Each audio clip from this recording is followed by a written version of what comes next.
We are dual recording at the moment. I'm recording this on Anchor, which you can follow that on the Retro Nerd Showcase, as well as we are here on YouTube, where we are going to talk about collecting as a habit. There's an episode I did a while back in season 1, and that was more of me and CJ. This is me talking about collecting and why it's good to collect, what it does for you, and kind of where mine went. So a couple years ago, I thought game collecting was where I was going to be. That's what was going to get me into everything. And that's really not the case. Like, yes, I still play video games, and I don't collect them as frivolous as I was before. But what's ended up happening is this hat right here is a good showcase. It's the Major Wrestling Figure Podcast. That's where it all shot off. All of it. Because what happened was I've been collecting wrestling figures since I was about 5 years old. So 1990 is when I started collecting wrestling figures. And it's kind of in the last couple years kind of spawned off into other things. So I do still collect wrestling figures, but I'm a child of the 80s. So there's tons of stuff I collect. And I will say the first thing that I ventured off into was NECA.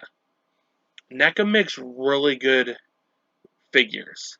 And primarily I collect the horror figures. The horror icon figures. So your Michael Myers, your Jason, Leatherface, Pinhead, Jason, anything really on that level. In the corner, I actually have a Silent Night, Deadly Night action figure, which my fiance found for me because we were supposed to go to a convention this year to get it signed by the actor, but it ended up not happening because of COVID. So, NECA figures are another thing I started to collect. And from there, I look at collecting as a kind of a way to show what you like. Like back there, you can see I collect posters. Those are all horror posters over there. Also on there is a Finn Balor complete in-box collection. I'm starting a Bray Wyatt collection as well. I have about 4 wrestling rings filled with figures, and then 2 totes filled with wrestling figures as well. Um, I really like the collecting different stuff. I've realized some of my wrestling figures I don't open. So some I have open and some I do not. Another thing I've divulged into recently is Marvel Legends, as Marvel Legends is something really cool. I love comic books and all comic book stuff.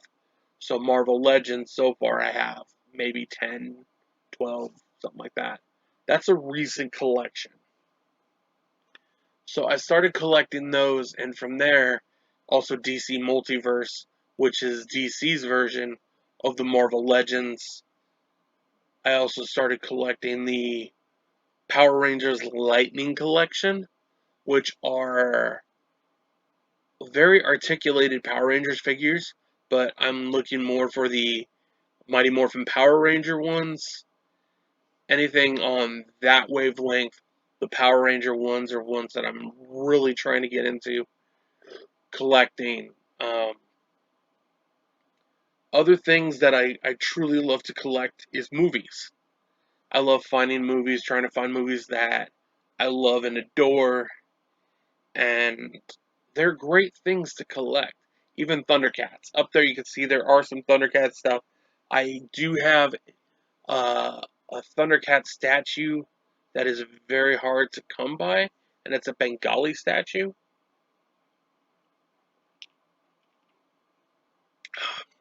By the way, Nas is not supporting this video. Um, to me, collecting is expressing what you like. And if you were to go into my room, there's Castlevania action figures, there's wrestling stuff, there's Ghostbusters, there's Power Rangers, there's video games, there's horror movie stuff. I like collecting a little bit of everything because it kind of gives you, instead of you worrying about things that are going wrong or stuff that's not going good in life, you can focus on going on apps and trying to find stuff that you really want, stuff that you really cherish and care for. One of the things I've been trying to do is I want to get the turtles, but I don't want NECA turtles because NECA turtles, I think a lot of them I don't like the price for one. They're more expensive than the other NECA stuff, but also I'd rather have the ones I grew up with, which is the Playmates Ninja Turtles. But I don't need them complete in package for that. And there's only certain ones I'm looking for, like Ace the Duck, Krang, the original four turtles. Yosabi Yojimbo is like one of my top. I would like that stuff. I'm not gonna get Terror Drome and vehicles and stuff like that. Now, one of my collecting's like holy grails is to get, when I was little, about 5 or 6, I had a complete, I don't know how my parents were able to do this, but I had a complete Thundercats collection. I had every bed sheet, pillow. I had the dress up as Lion-O set. I had Mumra's Castle. I had Cat's Lair. I had every Thundercats character, every side character. I even had the mail-away Jaga, because at the time my mom worked for Target, um, and my uncle Gary worked for Toys R Us, and those two stores at that time, Thundercats was off the air, but I would watch it in reruns. So I loved Thundercats when I was a little kid.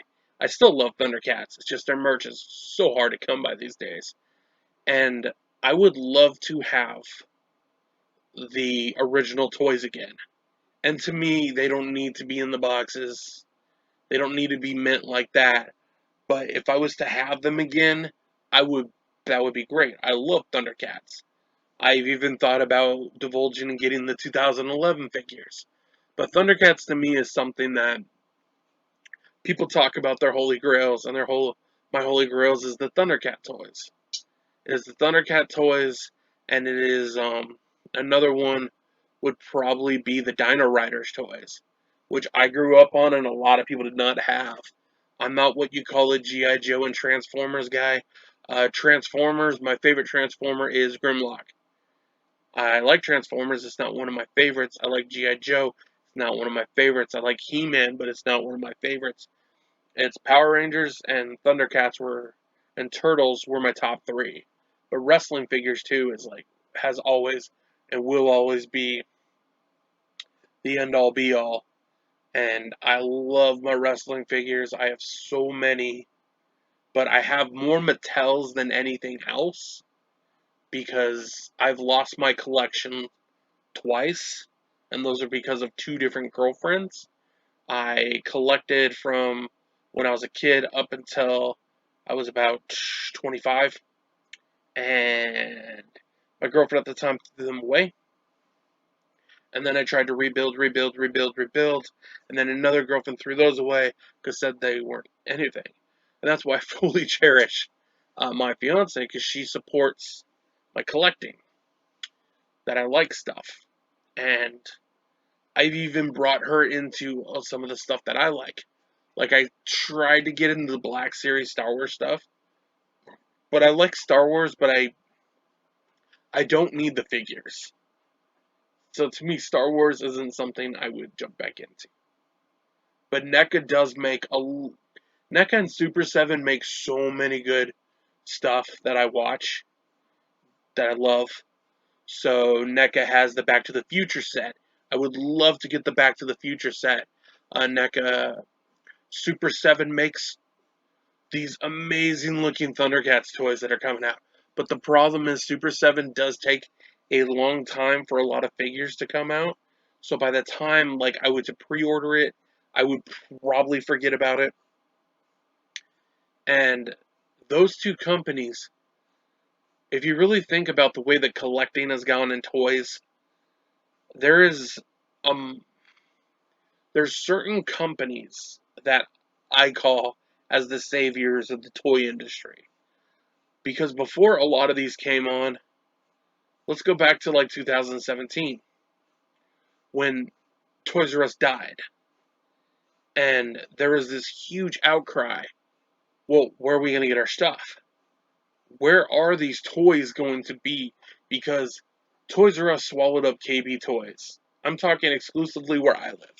I live in Washington State, um, and KB's dissipated in the early 2000s. Walmart only has so much real estate. Target only has so much real estate. And part of the problem is Walmart and Target's pre-order system is completely archaic. And half the time, people don't get what they order. I see it all the time. That's why I don't pre-order from Walmart or from Target. I do get a lot of stuff from Mercari, Amazon, and eBay. But you look at the companies that have saved the toy industry, that have made toys were kind of going down on a slope, and then all of a sudden they pop back up. And I'm talking about Super 7, NECA, McFarlane Toys, um, Boss Fight Studios is starting to make these really cool wrestling figures. Jazzwares. Jazzwares, well, a lot of people that don't know Jazzwares, is there's an alternate wrestling company called All Elite Wrestling. People were so gung ho for these figures, and when they said they're going to be released in August, that people, myself included, went out and looked every every day for weeks on end. I did it. It only took me 12 days. It only took me 12. Some people spent a month, 2 months trying to locate these figures, and they found them. And it reinvigorated the wrestling figure industry. And then you have NECA and Super 7, which have made. I never thought in this day and age that all the franchises that I grew up on, you could go to the store and buy that merch. If you want Back to the Future, you can buy Back to the Future. If you want horror movie stuff, if you want Gremlins, if you want Ghostbusters, Transformers, G.I. Joe, Marvel, DC, Power Rangers, wrestling figures, Ninja Turtles, you can get all these at the store still. And it's turned into this great, great thing that's going on. This thing that's going on with people really trying to go out there and collect the things they want to collect. There's this whole new era where people are more open about collecting, about saying, I still buy toys. And like me, I still buy toys and I'm in my mid 30s. And it's something that is a good renaissance to happen because for the longest time, you couldn't really do that. You couldn't go out and say, hey, I still buy toys. Well, why are you buying toys? You're too old for that. And me, it's great. I even got my uncle into collecting toys, and he's older than I am. So I get him stuff too. Which is really cool because you could even get video game toys. You can get Mego made a comeback, and they were a toy company in the 70s. And there's a lot of cool things going on right at this moment. The other thing I want to touch base on is there there is a big problem with scalpers with collecting. There's people that upcharge horribly for these figures. Like one of my biggest problems is Movie Maniacs. Movie Maniacs predates NECA, and some of those figures are expensive. Or if you want original NECA figures are really, and those are before they had the window that opened up for you to see inside. Some of these figures go for a lot. There's a Pamela Voorhees figure that came out early on, And I truly think the scalpers are a big problem, but there's scalpers in every industry. There's people that jump in. I listen to enough podcasts, and there's people that just jump in, and it just aggravates people so much because they don't care about the products. And as somebody that truly cares about the product and what's going on, that's where I come in. And I will collect for a long time. I love collecting, and I just kind of wanted to spread my love of collecting with all of you guys. And I do know I'm not the most frequent YouTuber slash podcaster, but I like talking about things that make me happy, and this is one thing that does make me happy. And I will go out and say that if you have something that you really, really like to do, like to collect, just go out and do it. Do what makes you happy. And I will try and get more content out to you guys. For those of you interested, even in the podcast world, YouTube channel is Chucky's Funhouse. Podcast is the Retro Nerd Showcase. I uploaded a Assassin's Creed Valhalla talking about that, and I hope to get some more stuff out to you guys. All right, I will talk to all of you guys later. Have a great night.